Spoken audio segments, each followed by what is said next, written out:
Bon, alors Jean-Paul Seban. Alors Jean-Paul et moi on se connaît depuis longtemps puisqu'on a fait l'IEP d'Aix-en-Provence de 86 à 89.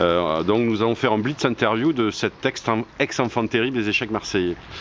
Bon alors Jean-Paul, tu as commencé les échecs à quel âge et avec qui? J'ai commencé vers 11 ou 12 ans et je jouais contre mon frère aîné, qui me battait à peu près tout le temps et qui me rendait la dame au début de chaque partie. Donc autant dire que ma force pratique n'était pas très élevée.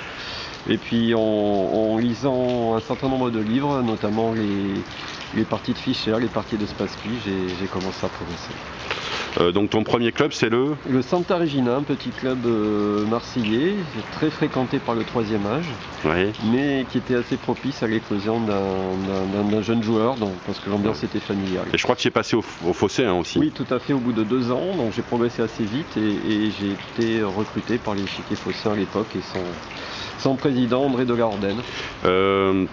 Tes livres préférés d'échecs? J'ai été très marqué dans ma jeunesse par les parties de Bobby Fischer, et notamment le recueil, les parties de Bobby Fischer par Wade. Oui. Donc je connaissais beaucoup de parties de Fischer, ce qui était très fréquent pour les joueurs de ma génération. Et plus tard, j'ai beaucoup apprécié les parties de Kramnik, qui m'ont énormément apporté, et également les recueils de parties de Botvinnik. Les livres marquants pour moi sont très souvent des recueils de parties. D'accord. Tes joueurs préférés, je pense? Alors j'ai beaucoup de sympathie pour Anand. Oui. C'est vrai que je suis beaucoup les résultats d'Anand, je comprends absolument rien à son style de jeu. D'un point de vue, je dirais, d'affinité, j'ai plus d'affinité pour les joueurs positionnels actifs comme Karpov ou Kramnik. D'accord. Ta partie préférée, ou les parties qui t'ont marqué dans ta carrière échiquienne?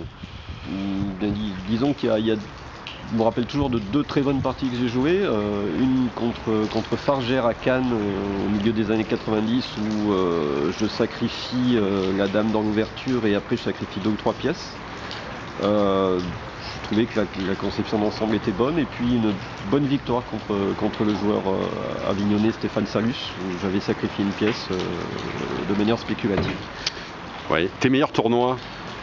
Je me souviens d'un tournoi à Cannes, ça devait être en 2005, où j'avais joué 6 ou 7 amis et j'avais terminé avec 5,5 sur 9. Donc c'était un bon résultat, j'avais fait quelques bonnes parties. Et tu gardes un bon souvenir du championnat de Provence 1992? Oui, parce que c'est un tournoi que j'ai gagné, donc c'est un titre qui vaut ce qu'il vaut, mais ça fait toujours plaisir de le gagner. Puis ça a été à Avignon, dans une ambiance qui était très, très amicale, très chaleureuse. Ça reste un très bon souvenir.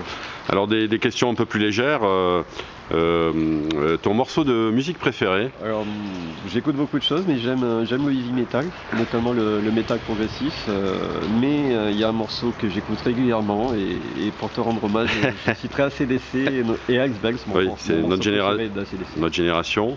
Ton film préféré? Il y en a 2 ou 3, mais je citerai en tout premier peut-être Paris, Texas de Wenders, qui m'avait beaucoup marqué quand je l'avais vu. Et puis un film peut-être moins connu, My Own Private Ideo, que j'aime beaucoup. Ton plat préféré?